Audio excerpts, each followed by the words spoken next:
네, 김용환입니다. 같이 말씀 묵상하겠습니다. 아리스토텔레스는 그의 저서 니코마스 윤리학에서 탁월성에 대해서 이렇게 이야기했습니다.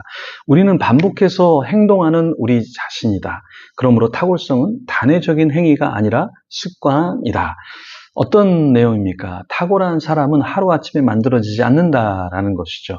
눈에 띄지 않는 일상 속에서 바른 태도를 반복해 나갈 때 무엇인가 이루게 된다라는 것입니다. 작은 일에도 정성을 다하는 태도, 그것이 본질적인 실력 그리고 품격으로 굳어진다라는 것이죠.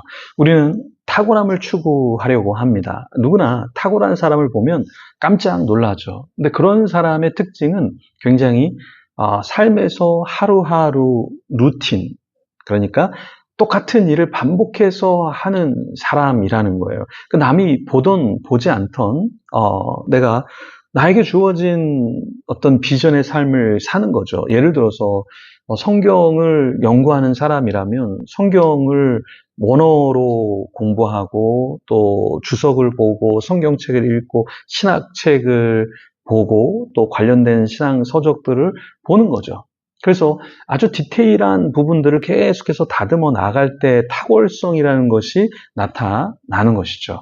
저도 이 골로새서 말씀, 제가 이 말씀을 준비하는데 그냥 한번 이렇게 준비해서 하는 게 아니라 사실 며칠 동안 또 정리하고 또 정리하고 또 정리하고 사실 제 나름대로 이 말씀이 무엇을 말하는가 또 어떠한 것을 전달해야 되는가를 사실 고민하는 가운데서 전하고 있습니다. 그래서 오늘 본문에서는 우리가 하나님 앞에서 어떠한 존재인가 그리고 어떠한 존재로 살아가야 되는가 그것을 살펴보면 좋겠습니다. 그러면서 예수 그리스도의 그 형상, 예수 그리스도의 본질을 이해하고 주님을 따라가는 그런 존재가 되길 소망합니다.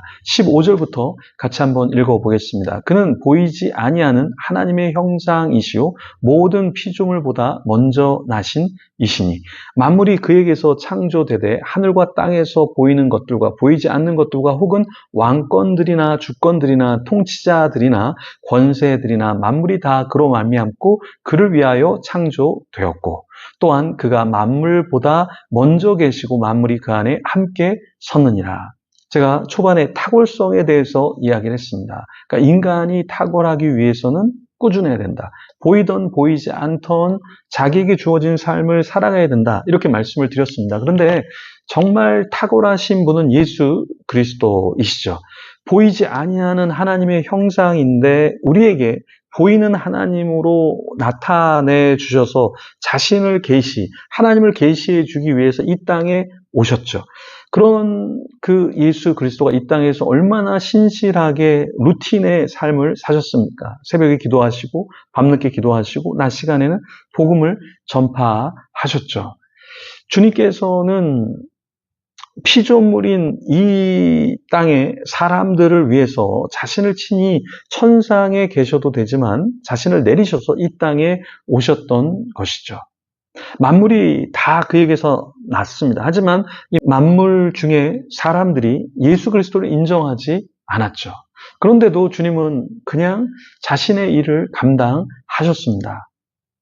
그리스도가 그런 것을 담당하셨을 때 우리는 그리스도니까 그렇게 하셨겠지라고 생각할 수 있지만 사실 그 마음이 굉장히 어려우셨을 거예요. 내가 창조한 자들이 나를 이렇게 대적하다니 라는 그 비참함, 네, 그런 상황에 직면했을 때 쉽지 않으셨을 겁니다. 네, 예수 그리스도는 보이지 않는 하나님의 형상이셨어요. 그런데 그런 형상이 보이는 피조물의 세계에 오셔서 하나님의 영광을 드러내려고 하셨지만 그것이 쉽지 않았죠. 심지어 그 당시 사람들도 예수님에 대해서 오해를 했지만 그 이후에 또 초대교회의 사람들 중에서도 예수님은 피조된 존재야. 이렇게 오해를 했습니다. 모든 창조물보다 먼저 나신 이렇게 이 문구 때문에 사실은 예수님도 피조물처럼 이렇게 창조되어진 게 아닐까? 이런 생각을 했던 것이죠. 그러니까 18절에 보면 그는 몸인 교회의 머리시라. 그가 근본이시요 죽은 자들 가운데서 먼저 나신 이시니 이는 친히 만물의 으뜸이 되려 하심이요. 자, 이 말씀에서 그리스도의 신성, 그리스도의 대단함을 말하는 것인데 먼저 나시니 라고 이야기하니까 피조되어진 거 아니야? 이렇게 생각을 했다라는 거예요. 그래서 초대교회의 이단들을 보면 아리우스파 이단이 있는데요. 예수님이 가장 먼저 창조되어진 피조물이다. 이렇게 이야기를 했습니다. 하지만 16절에 뭐라고 말합니까? 만물이 그에게서 창조되되 라고 이야기하고 있습니다. 만물이 그리스도 안에서 그리스도를 통해서 창조된 것이지 그리스도가 창조된 게 아닌데 잘못 오해한 것이죠. 그리고 또 어떤 이단이 있냐면 그 당시에 영지주의, 그 당시에 영지주의가 있었습니다. 영지주의는 물질 세계는 열등하고 영적인 것은 신성하다라고 봤죠. 그런데 예수님이 육체를 입었다. 이것은 열등한 어떠한 감옥, 안 좋은 것에 뒤덮여 있다라고 생각을 했죠. 그래서 그리스도에 대해서 오해를 했습니다. 또 여전히 여호와의 증인은 어떻습니까? 네, 예수님이 하나님이 가장 먼저 창조하신 존재다. 네, 대천사 미가엘 같은 존재다. 이렇게 이야기를 합니다. 그러니까 오해가 또 다른 오해를 계속해서 낳았죠. 우리는 그리스도를 어떻게 이해해야 할까요? 그리스도가 하나님의 피조물이 아니라 하나님 자신, 그죠? 하나님의 신적인 존재다라는 것을 우리는 고백해야 합니다. 그래서 삼위일체가 사실은 쉽지 않죠. 삼위일체가 삼신, 세 개의 신도 아니고요. 그렇죠? 양태론적으로 하나님으로 계셨다가 예수님으로 계셨다가 성령님으로 양태론적으로 옷만 바꿔서 존재하는 그런 분이다라는 것도 아니고요. 그렇죠? 삼위, 세 개의 위격이 있어서 다 본질적으로 동일하신 하나님, 이것을 고백하는 것이 우리 인간의 머리로는 굉장히 어렵습니다. 1 더하기 1 더하기 1은 3이 돼야 되는데 어떻게 1이라고 할 수 있을까? 그런데 이것을 곱하기로 하면 1 곱하기 1 곱하기 1은 1이 되는 거죠. 이렇게 삼위일체에 대해서 우리가 이해를 해야 되는데요. 잘못 이해했다가는 우리도 여전히 잘못된 신앙으로 갈 수 있다라는 것입니다. 그러면 우리가 이런 하나님, 이런 예수 그리스도를 이해하고 어떻게 살아야 될까요? 25절에 이렇게 이야기합니다. 내가 교회에 일꾼 된 것은 하나님이 너희를 위하여 내게 주신 직분을 따라 하나님의 말씀을 이루려 함이니라. 사도 바울은 자신이 일꾼 된 것은 하나님이 자신을 보내셔서 너희들에게 또한 하나님의 말씀을 전하고 그 말씀대로 살아가는 삶을 살게 하려 합니다. 라는 것을 알았죠. 우리도 예수 그리스도를 알고 하나님을 알고 성령님을 알고 그냥 지적인 어떠한 신앙에서 머무르고 끝나는 것이 아니라 우리의 삶에서 어떻게 살아야 됩니까? 네, 성화의 삶을 살면서 많은 사람들에게 그리스도를 증거하고 또 그 사람들이 하나님의 존재로서 주님의 편지로 세상에서 읽혀지고 복음을 전하는 자로 살기를 원하시는 것이죠.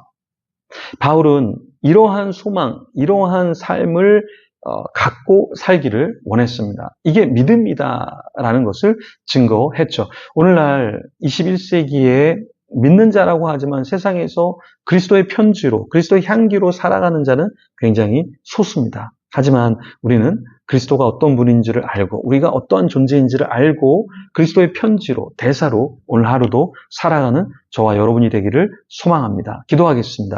하나님 감사합니다.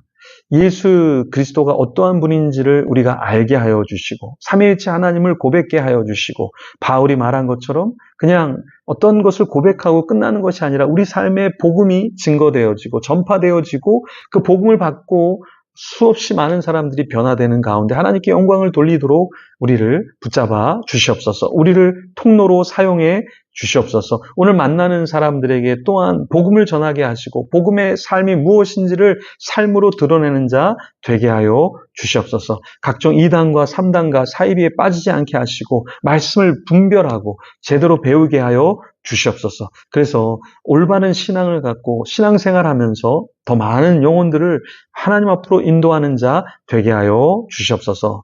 자거나 울거나 치우치지 않게 하여 주시옵소서. 감사합니다. 예수님 이름으로 기도합니다. 아멘. 계속해서 기도하며 주님 앞에 나아가겠습니다.